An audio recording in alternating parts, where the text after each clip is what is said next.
Hello, everyone, and welcome to Police Off the Cuff, Real Crime Stories. I'm your host, retired NYPD Sergeant Bill Cannon, a 27-year veteran of the NYPD.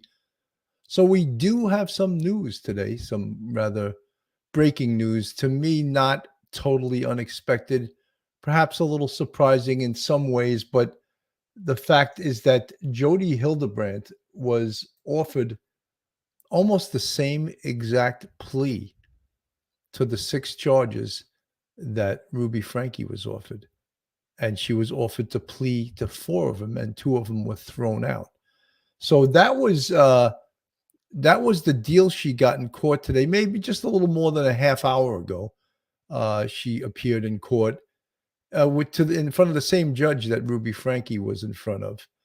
And one of the things, with these plea deals, many of us out here who've been following this case, we want these two punished.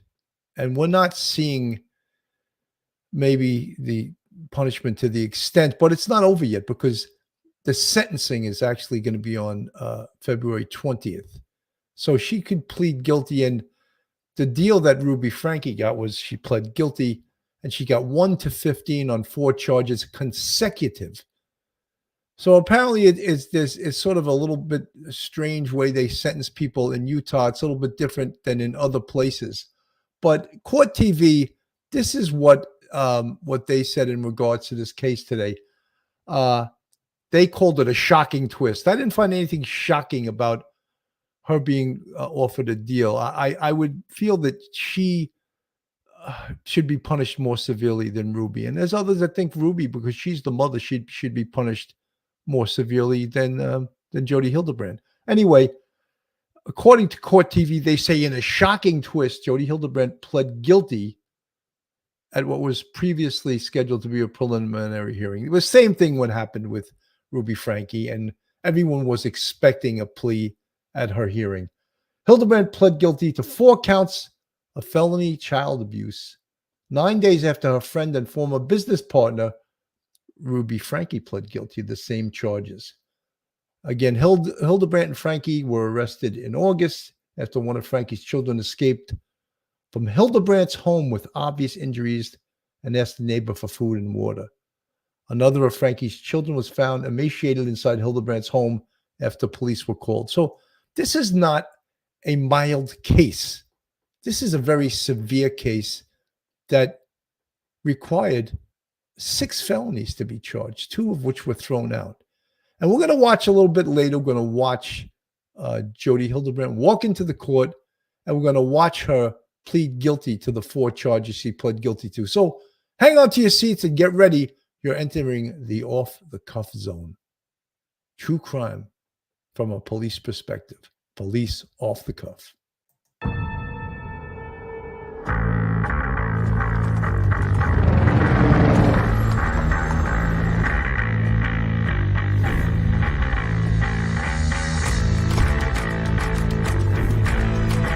There has to be some common sense. Yes, sir. They have the car stopped at 10th and Ranch Michael by there. We still don't know who pulled the trigger.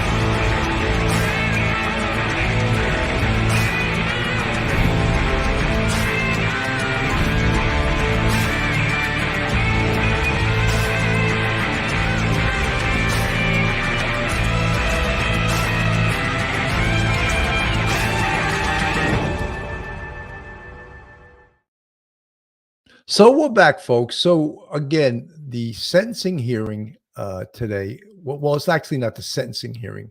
It was supposed to be just a hearing to get things going in court. However, it turned out to be the same thing the hearing for Ruby Franke was, and that was to offer a plea deal. And if you're just tuning in, Jodi Hildebrandt was offered the exact same plea deal. Now, whether the Department of Parole, which the judge meets out the sentences, Department of Parole determines how long someone should do. And that was explained by an attorney on Law and Crime the other night. Let's just see what Jodi Hildebrandt looked like when she walked into court just about a half hour ago.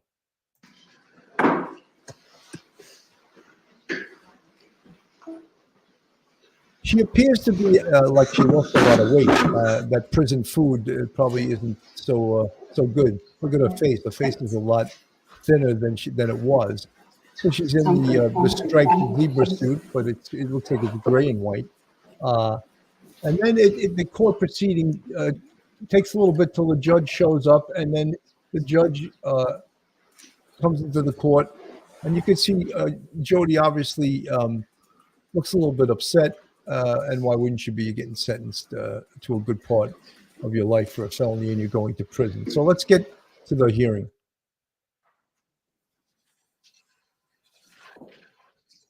All rise. That this court in Washington County, State of Utah, now in session. The Honorable John G. Walton presiding. You may be seated. Good morning, ladies and gentlemen. Welcome to District Court. We are here this morning in the matter of State of Utah versus Jodi Hildebrandt, case 231501763. Mr. Clark and Mr. Sham are here representing the state of Utah, and Mr. Terry is here with Ms. Hildebrandt. We are scheduled for a waiver of preliminary hearing. Mr. Terry, appears you have just handed the court a signed plea agreement. That is correct, Your Honor. With respect to the waiver, Ms. Hildebrandt, we have had discussions. She fully understands the purpose of a preliminary hearing, what the burden of proof would be, and that she has the right to a preliminary hearing, but in conjunction with the entry of her plea today, we waive the preliminary hearing. And in fact, there is a provision in the written plea agreement that operates as a waiver of the preliminary hearing. All right. Ms. Hildebrandt, I've been handed a written document, a plea agreement with your signature on it. Did you sign that document? Yes. And you did that to represent to the court that you have read the document carefully, that you understand what you've read, that you agree to all of the terms that are set forth in that written document? Yes, sir. You've had sufficient time to ask Mr. Terry any questions that you have about the agreement or its potential effect? Yes. Is anyone pressuring you to enter into this agreement, or is anyone promising you anything that I haven't been told about or that is not in the written document? No. Are you under the influence of alcohol or drugs today? No. Is there anything today that could interfere in any way with your ability to understand the agreement, its potential consequences? No. No physical condition, mental health, or emotional condition, nothing that could interfere with your present ability to evaluate the agreement and decide if it's what you're prepared to do today? No. You don't need more time, you're ready to go. Yes. Any further record, counsel? Your Honor, the agreement contains a factual basis. There are a few details in the factual basis that we are not in full agreement with. However, this is a guilty plea. It is not an Alford plea. The factual basis sets forth facts that we agree with, that Ms. Hildebrandt agrees with, that are sufficient for the court to accept her plea with respect to the 4 counts to which she is pleading guilty. And so we ask the court to accept her plea agreement. And apart from what is in the written factual base in the plea agreement, you have, I'm assuming, reviewed voluminous discovery. You don't dispute whether there is an actual or an adequate factual basis. We do not. All right, then. Anything else before the court receives Ms. Hildebrandt's pleas? No, Your Honor. Nothing for the state, Your Honor. Then, Ms. Hildebrandt, how do you plead to count 1, aggravated child abuse, a second-degree felony? Guilty. And to count 3, aggravated child abuse, a second-degree felony? Guilty. To count 5, aggravated child abuse, a second-degree felony? Guilty. And to count 6, also aggravated child abuse, a second-degree felony? Guilty. The court finds that there is a sufficient factual basis. The court, in addition, finds that Ms. Hildebrandt's pleas are made knowingly and voluntarily. The court therefore accepts and enters those pleas, dismisses the remaining 2 counts. We are anticipating a PSI, although part of the plea agreement appears to be that Ms. Hildebrandt will not contest a prison sentence. Correct. Is that right? That is correct. But we are asking for a PSI. All right, then the court orders the preparation of a pre-sentence investigation report and set sentencing at 10:30 a.m. on February 20th. Anything else for today, council? Nothing from us, Your Honor. Nothing from us, Your Honor. All right, thank you. We'll be in recess. Thank you, Your Honor.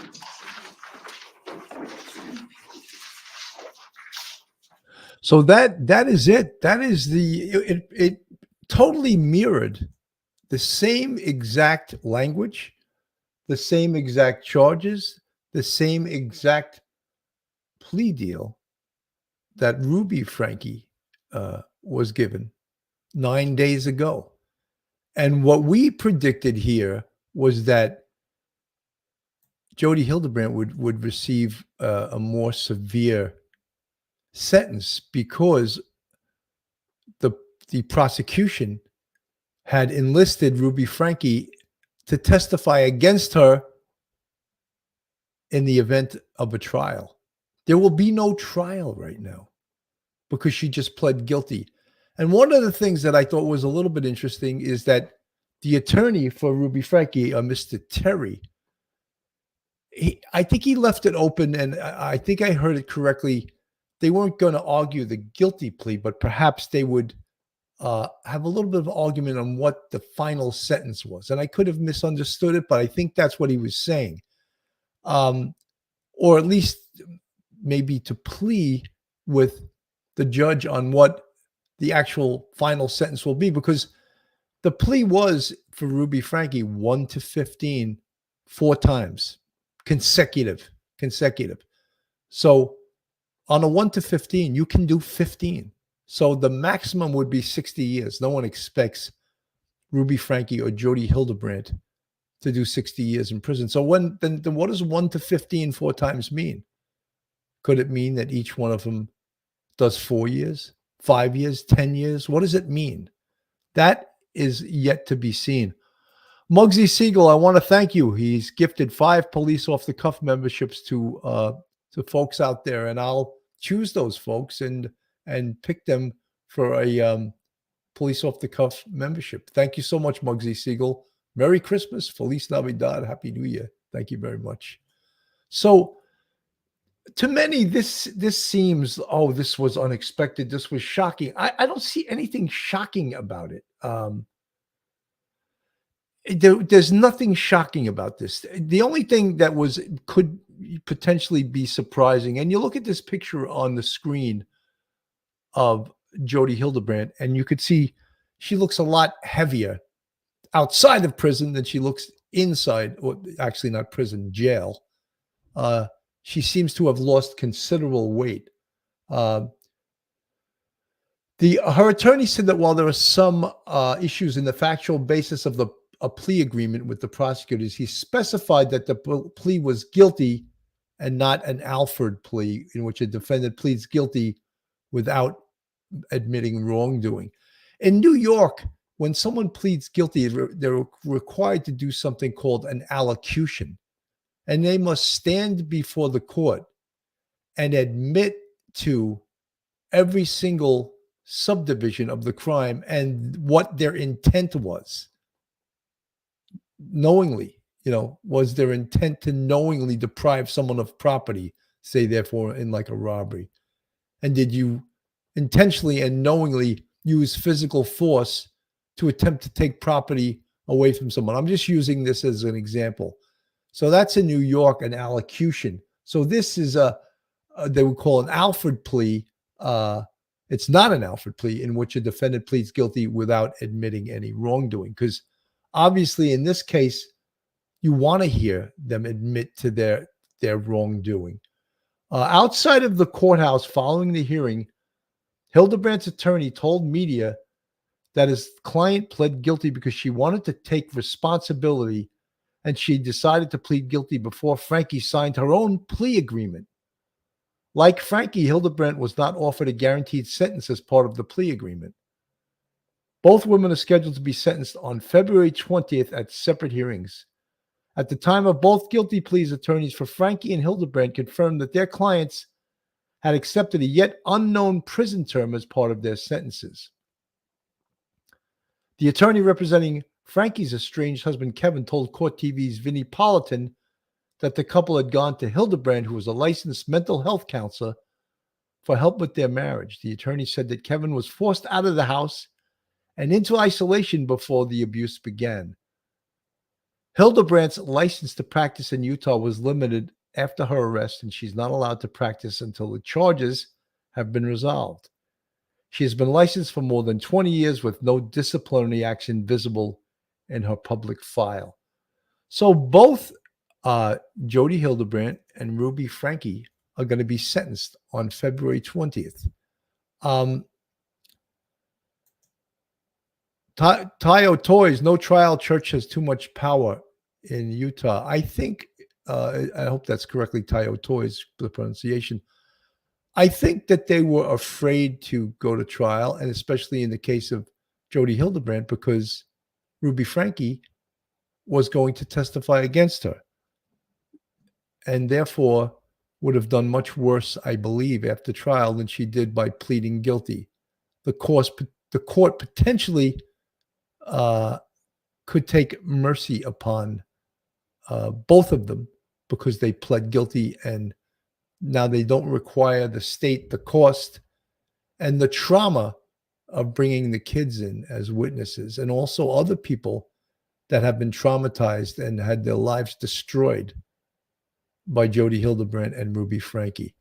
Stephanie, is this good or bad? Well, Stephanie, I think it's good in regards to the children, because now the children will not have to testify, and they will not have to go into a courtroom and testify against their mother, which would be a horrible thing. And also to the persons that hurt them, they won't have to do that. And that is a big thing, because the trauma that something like this causes is no small thing. Think of these children who have already had gone through this pain and this suffering and this abuse, to then have to go into a courtroom and testify. This woman, this attorney on Law and Crime Sidebar, she explains the sentencing in Utah perhaps better than most. She, of course, understands that she is an attorney. I'm going to play a little bit of this so we can get to hear this. They have someone who's willing to testify against her. But as far as time goes, or the amount of time that they're going to serve, that's not something the judge even has any control over. So let me get this straight, just to understand. You're saying that because each charge is between 1 and 15 years in prison, Mm-hmm. the judge, I mean, theoretically, Ruby Franke, she pled guilty to 4 charges. She could face 60 years in prison for this?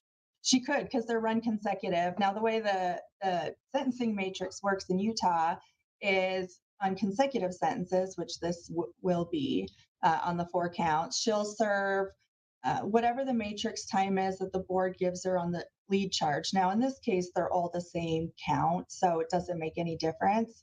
But then she'd do 40% of that time on each consecutive count. So she's not going to do 60 years. She's, probably, I'm just kind of guessing it's going to be in maybe the 4 to 6 year range ish, maybe 7. And that's me guessing. I mean, I don't know. Yeah. So, Wait, so that's so interesting. So you're saying when the sentencing happens, it's not like the judge says for count 1, 2 years, count 1, 5 years, count 1, 10 years. It's going to be just, this is what the sentence is, and they run consecutively, and we won't know. So we won't know how long she'll be in prison when the sentencing happens. we will not. So all the judge will say is, I sentence you on count 1 to 1 to 15 years in the Utah State Prison, count 2, 1 to 15 years. The reason I'm playing this, although this applies to Ruby Franke, is because Jodi Hildebrandt received the same exact sentence. So when they do appear on February 20th, will this really truly be the same exact sentence, or will one get more years from the Department of Parole and Probation than the other? That remains to be seen. But at this point, they both pled guilty to 4 counts, 4 felony counts of child abuse, aggravated child abuse. And Ruby Franke pled guilty to 4. And so just about a half hour, 45 minutes ago, did Jodi Hildebrandt. So this is an attorney talking about Ruby Frankie's potential sentencing and the amount of time she's going to do. This would apply also to Jodi Hildebrandt. You know, Oh, on and wow. on, and those counts to run consecutive to each other, and that's all the judge will say. Mm. And then she'll be transferred to the prison. After she's transferred to the prison, the parole board will get her file, will go through everything, and they'll give her what's called an original hearing date. And so that'll be the first time that she's actually going to learn probably at least the minimum amount of time she's going to do out there, subject to whatever programming they want her to do while she's there. By the way, just real quick, any chance the judge could not give her prison time, or is she definitely going to prison? She's going to prison. She's going to prison. And Yeah. based on what we know so far in this case, and clearly there's more details we don't know, and we're going to get into Jodi Hildebrandt's potential defenses in a second. Would you say that it would be easier for Ruby Frankie to get parole than Jodi, assuming Jodi doesn't take a deal or ends up getting convicted, or even if she does take a deal? I mean, do you see one of these parties more legally responsible than the other? I think it's less being legally responsible when you get to the parole board stage of things, Mhm. and more about the parole board wants to see people be reformed. Right. And that's sort of in the big push in Utah is this justice reinitiative,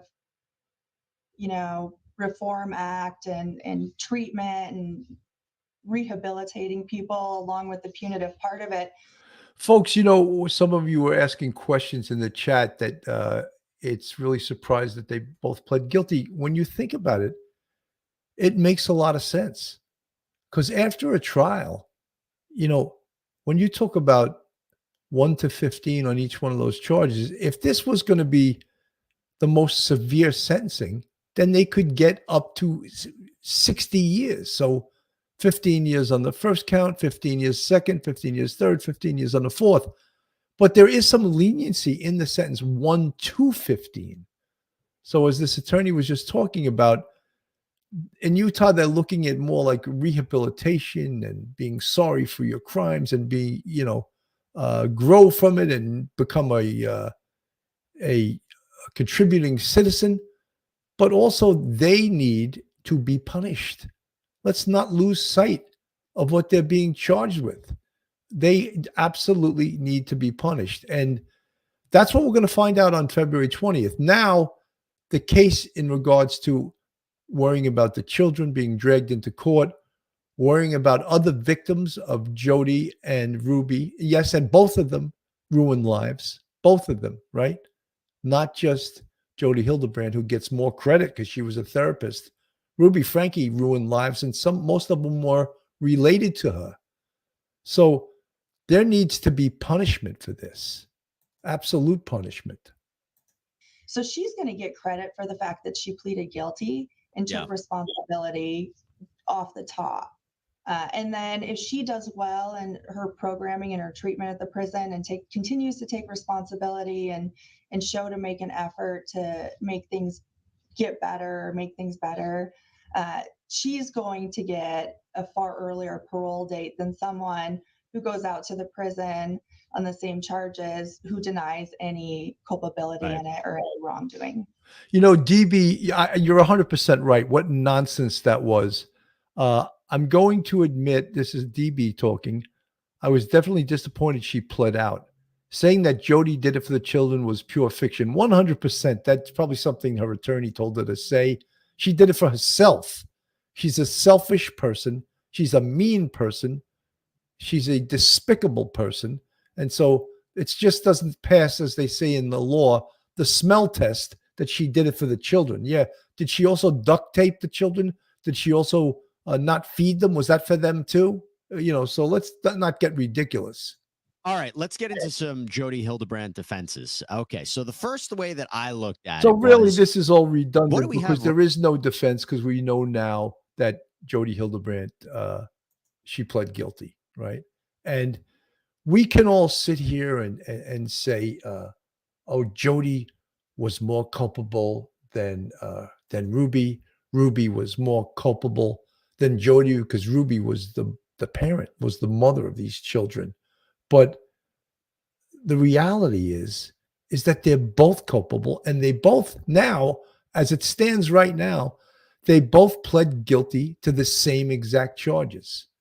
Now, I wonder if Ruby Franke was really afraid of the day she had to go into court and raise her right hand, swear on a stack of Bibles, and testify against Jodi Hildebrandt. I wonder if she was already nervous about that, already regretting that before she even did it. So now that won't have to happen. And if someone's tuning in right now, yes, Jodi Hildebrandt, like Ruby Franke, pled guilty just about 45 minutes ago in a Utah courtroom. So there will be no trial. So who does the trial spare? The trial spares the children, the victims, other victims that may have come forward to testify against Ruby Franke and Jodi Hildebrandt. Does it spare Kevin Franke? And to me, I think he skated out of this without any blood for him. And I think that he's culpable in this. And some of you folks disagree with me, but yeah, he was gone for 14 months. And that's another marriage that Jodi Hildebrandt blew apart, destroyed the marriage of Kevin Franke and Ruby Franke. Jodi Hildebrandt destroyed that. Lou Lemoracco, handwriting on the wall, and injustice is coming. No teeth in the Utah laws, but lots of corruption. 33% of charges dropped. What? Lou, you're 100% right. I think that they're going to be treated a lot more leniently than they deserved. And again, we covered we did a lot of episodes on this case, and we talk about the elephant in the room. And the elephant in the room here is, you guys can answer it for me in the chat. Who is the elephant in the room in this case?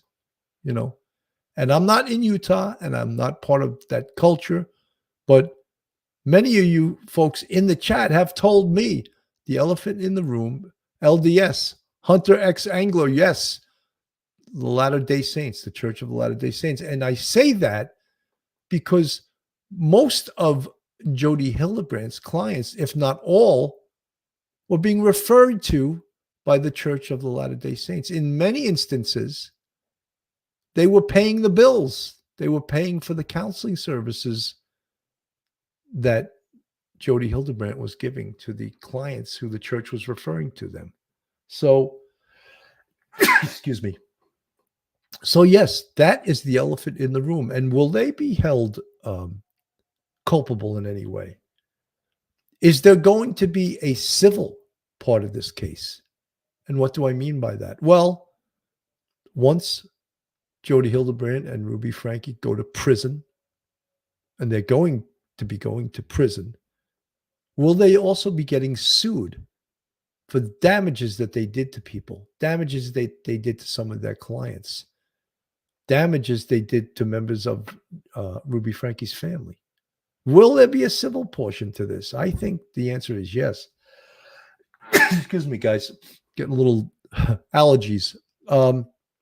Hunter X Angler, I lived with the Mormons in Utah, Idaho, and Montana. They think, well, I don't want to read the whole thing, but Bill, will they go to prison before sentencing? Holly W. No, they will be held in jail. Once convicted, I explained the other night the difference between jail and prison. Once convicted and you've pled guilty to a felony or convicted after a trial for a felony, you no longer stay in a jail. You go to a state prison facility. And that's the difference again between a misdemeanor and a felony. In this case, there's 4 felonies that they pled guilty to. So yes, once after February 20th, wherever the nearest state prison is, or whatever is the state prison that they're going to be assigned to, after February 20th, Jodi Hildebrandt and Ruby Franke, I'm sure they won't be roommates. They won't be on the same tier, because I would imagine at this point, they want to keep those two as far apart from each other as possible. But they're going to state prison for their crimes. Absolutely. And I think we all want to remember, you know, what brought them here. And it's like it's easy to look at someone in a zebra outfit about to be sentenced, about to go to prison, and to forget what brought them here. And this is what brought them here. I think he's been detained. He's obviously covered in wounds. We're taking a closer look at the case of Ruby Franke, the YouTuber mom now accused of child abuse. For the first time, we're hearing the chilling 911 call and emergency radio communications after Franke's son escaped from her business partner's home and was found emaciated with open wounds. And he asked us to call the police. So he's very afraid. That 911 call came in just before 11 a.m. on August 30th. A neighbor in Ivins, Utah, a remote area about 4 hours south of Salt Lake City, reported a 12-year-old boy showed up at his house asking for help. 911, the address of your emergency. Tell me exactly what's happened. I just had a 12-year-old boy show up here at my front door asking for help. The caller then references problems at the neighbor's home before explaining the boy arrived looking emaciated with duct tape around his wrists and ankles. We know there's been problems at this neighbor's house. He's emaciated, he's got tape around his legs, he's hungry, and he's thirsty. Officials later determined the boy's mother is Ruby Franke, the YouTuber behind the 8 Passengers channel. Once boasting more than 2 million subscribers, the channel is now defunct after being terminated. My gosh, you guys, having kids is so much fun. On her YouTube channel, Franke documented the lives of her 6 children and husband, Kevin, recording videos about everything from home renovations to back to school shopping. But Franke's strict mothering tactics came under fire long before her arrest. And my kids are literally starving. I hesitate to say this because it's going to sound like I'm like a mean barbarian, but I told the kids, I said, I'm not even going to let you eat breakfast until you get your chores done. In the past, You know, I love how when she does these mean things, she like laughs. Is that like a defense mechanism? Like she's laughing, this sort of sinister laugh. And I'm playing this now, and I know Ruby Franke was already pled guilty, but so did Jodi Hildebrandt, because this is what brought us here. Let's not forget, especially when we had the attorney, Mr. Terry, for Jodi Hildebrandt, say in the hearing that she wants to plead so that children don't have to suffer. She didn't think about them suffering while she was doing her dirty deeds, right? All of a sudden, now she's concerned? I think not. Franke had addressed critics, saying she wouldn't stop mothering her way. Online who hate me, who would like to cancel me, who would like to see me either burn in hell, as I have told, or disappear off the face of the earth. And I'm not going anywhere. But it was Franke's own son who requested 911 be called. And he asked us to call the police. So he's very afraid. This kid has obviously been, I think he's been detained. I mean, think of how, when you hear how upset this man is, who is calling 911 and reporting to 911 what he sees here. And then the mom, Ruby Franke, and Jodi Hildebrandt, who had this sort of rather bizarre relationship, allegedly in business together with Jodi Hildebrandt's channel called Connections, or business called Connections. And not only were they working together, but there was some other allegations that they were together as a couple. And then when you watch this, what led up to this, and then you see them almost be sympathetic in those zebra outfits in the court, it's really even more sinister. And most of us that have been watching this and covering this, we don't buy into this. We see this as two criminals that are about to be slapped on the wrist. He's obviously covered in wounds. We need the cops here as soon as possible. First responder radio communications captured the moments after this 911 call came into dispatch. Burpee said a 12-year-old male showed up with tape around his legs Thursday asking for help, said he was afraid asking for police. Devar, he gave the name of Russell Frankie, unknown date of birth, or he did give us the date of birth, but I'm not showing any Russells in Stillman. I'll keep looking into that. The RP said he left through the porch of the neighbor's house. First responders can then be heard discussing the boy's wounds, saying he has sores all over his body. Does have duct tape around each ankle. He's not telling the RP why, and said that there's sores around his wrists and ankles. He's becoming, or correction, the RP is becoming emotional. Then, for the first time, Ruby Frankie is mentioned by name. Sorry, the RP said that he left from a neighbor's of Jodi Hildebrandt in Ivan's 54-year-old female. Not sure if they're related. When asking the RP's parents info, he said his mom is Ruby Frankie, unknown where she lives. First responders also mentioned Jodi Hildebrand, whose home Frankie's son escaped from. Frankie and Hildebrand have a past relationship, collaborating on parenting videos. Do you have an address for that, Jodi? Tampa 8. Anytime you think I want, fill in the blank, I don't care what it is, that is not love. Love is a gift that you offer because you have. Imagine this woman teaching anyone about love. I mean, she's so despicable.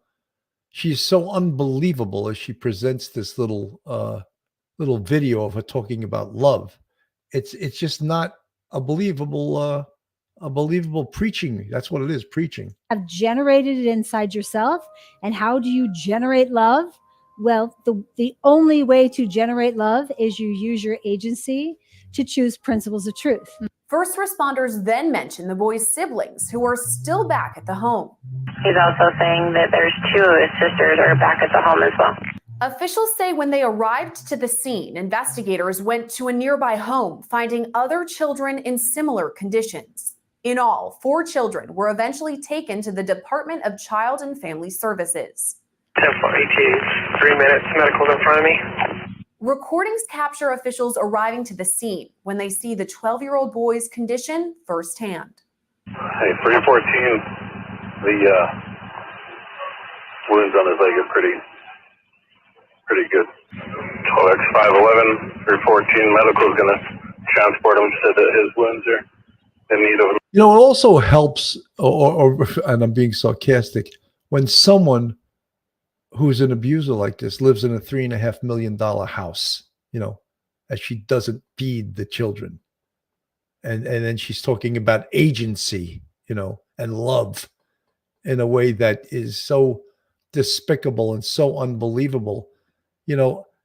And I hope that when they do get sentenced, both of them on February 20th, that the judge really looks through their life history, basically their resume and what they did and the crimes they committed, and applies the law to their agency. Let's use the stupid word she uses. Let's apply the law to your agency, Jodi Hildebrandt, because your agency belongs in a state prison, and you can talk about your agency there, because you certainly know nothing about love.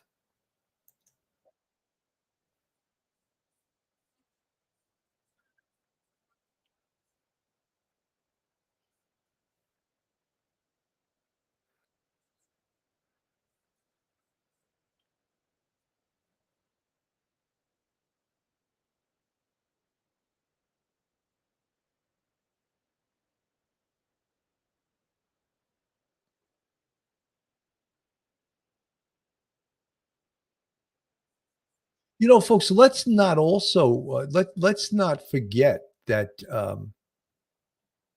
child services and the police had been to this house on 10 previous occasions, and the children were trained not to open the door. So even though they may have been semi-starving, they were trained to open the door to no one, even the police. Because if you recall, a couple of shows we had criticized the response of the police, because, like, wait a minute, if there was imminent danger and someone's calling you, in this instance, I think it was the oldest Frankie daughter, I think it was Shari, called and said, my siblings are in that house and no one is watching them and they haven't eaten in days.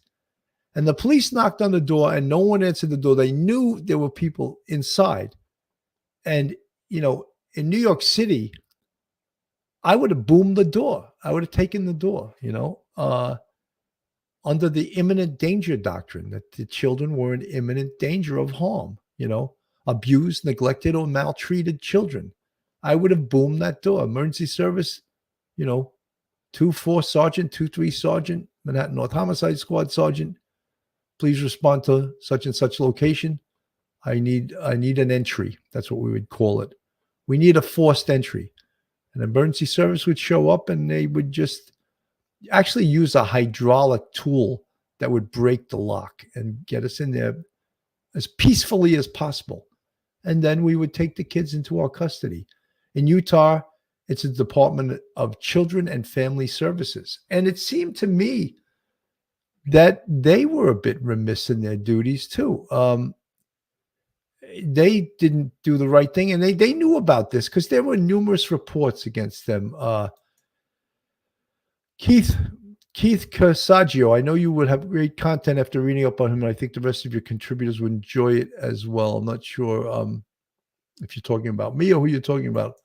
Linda Sheldon, wishing everyone a happy and healthy new year. Well, thank you. Beetlejuice, I seriously think Jodi is president of the Man Haters Women's Club. She is a scorned woman. Very possible.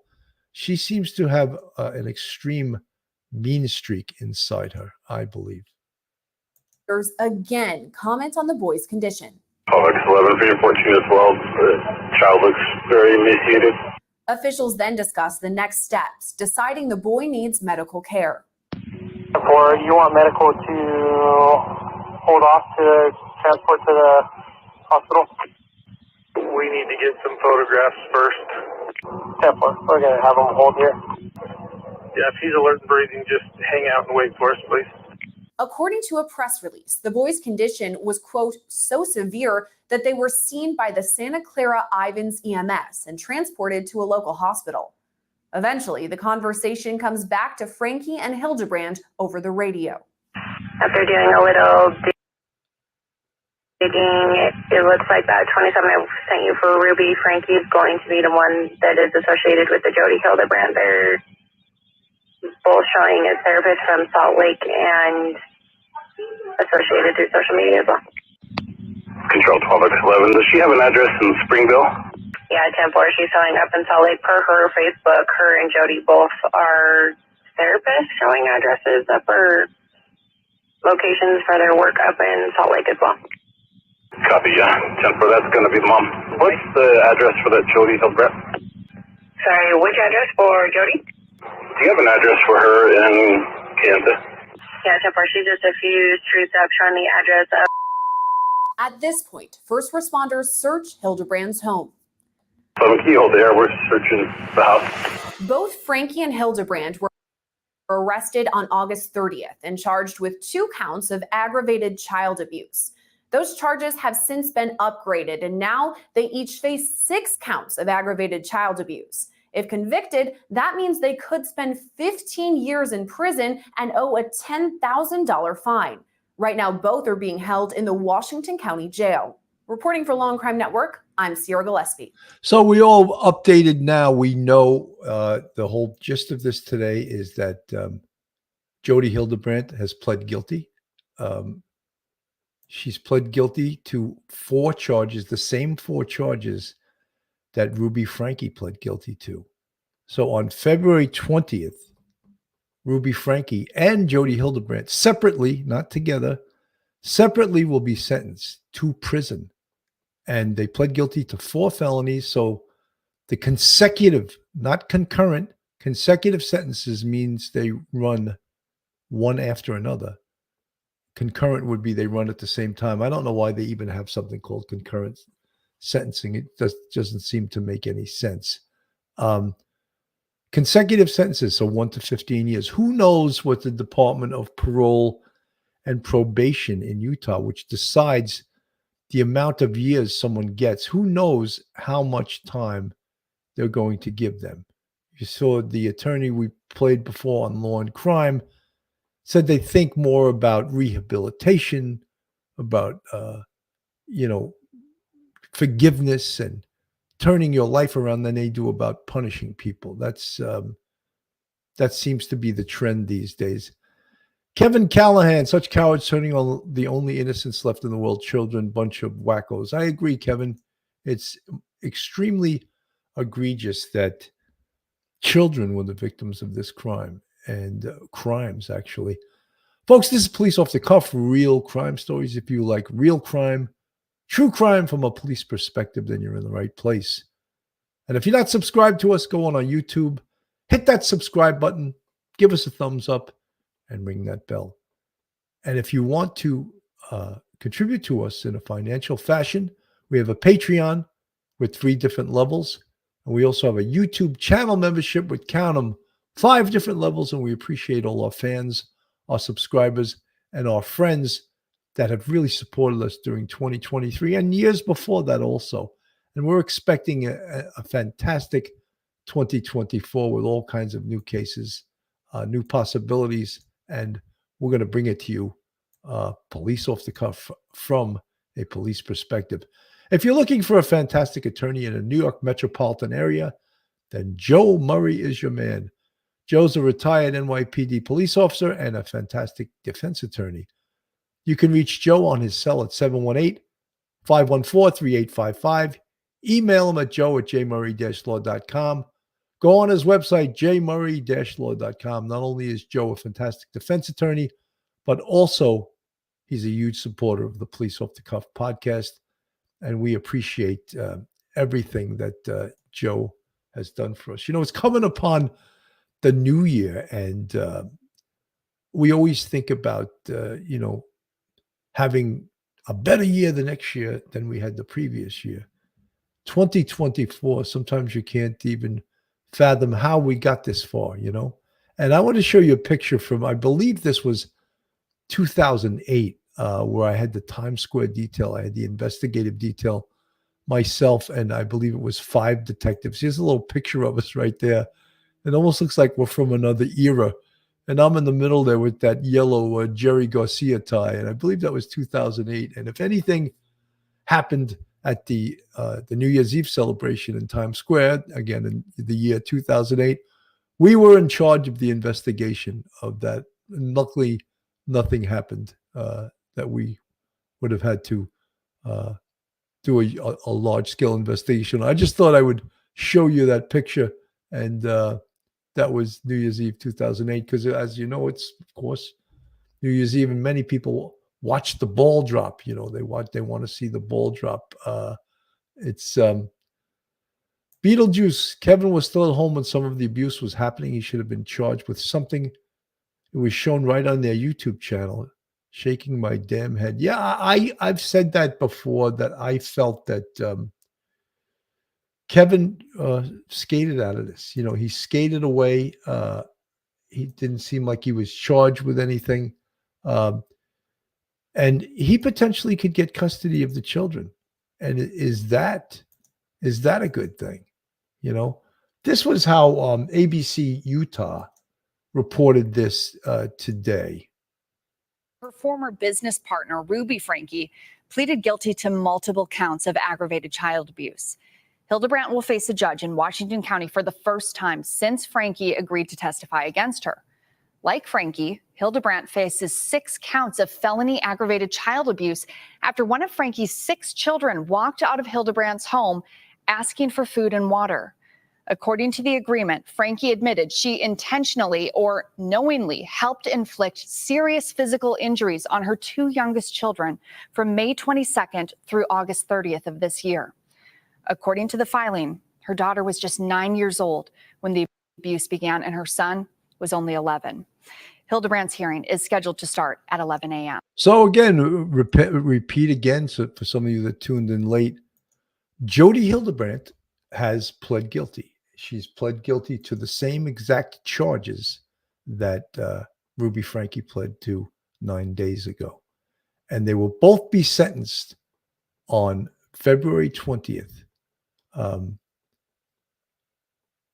this year to the 4 felonies that they pled guilty to. Sentencing, after sentencing, they will be remanded and they will enter a state prison. They will be in a state prison for however long the Department of Parole and Probation in Utah decides that they should be incarcerated for.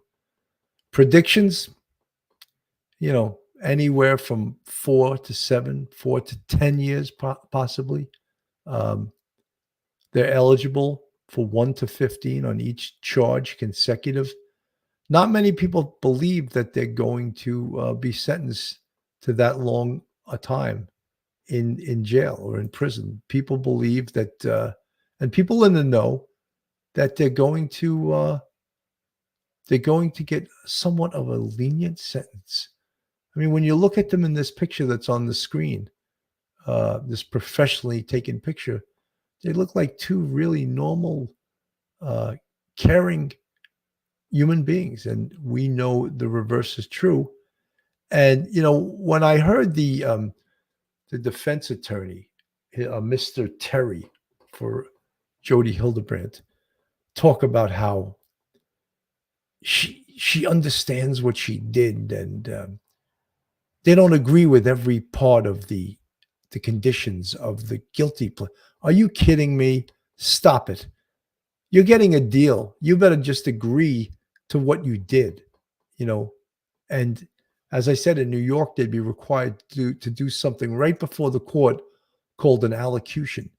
And they would be required to allocute, which means to admit your guilt to every single part of the law, every single subdivision that you intentionally violated by committing the conduct that you committed.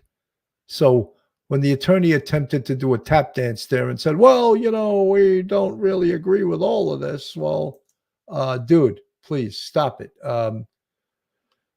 According to Court TV, the attorney representing Frankie's estranged husband, Kevin, told Court TV's Vinnie Paulton that the couple had gone to Hildebrandt, who was a licensed mental health counselor, for help with their marriage. The attorney said Kevin was forced out of the house and into isolation before the abuse began. Of course, that's Kevin Frankie's attorney. The attorney for Jodi Hildebrandt said that there are some issues in the factual basis of the plea agreement with prosecutors.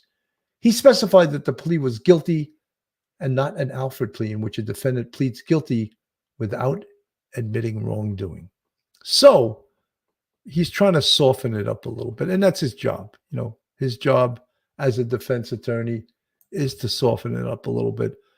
So, guys, in recapping today, Ruby Franke pled guilty to the same exact charges.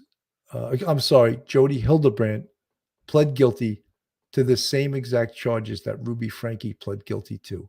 So we had been talking how we thought that because the prosecution enlisted Ruby Franke to testify against Jodi Hildebrandt in exchange for somewhat of a plea bargain deal she was going to get, we assumed that Jodi Hildebrandt would get a much more severe sentence than Ruby Franke. That was not the case, at least at this point.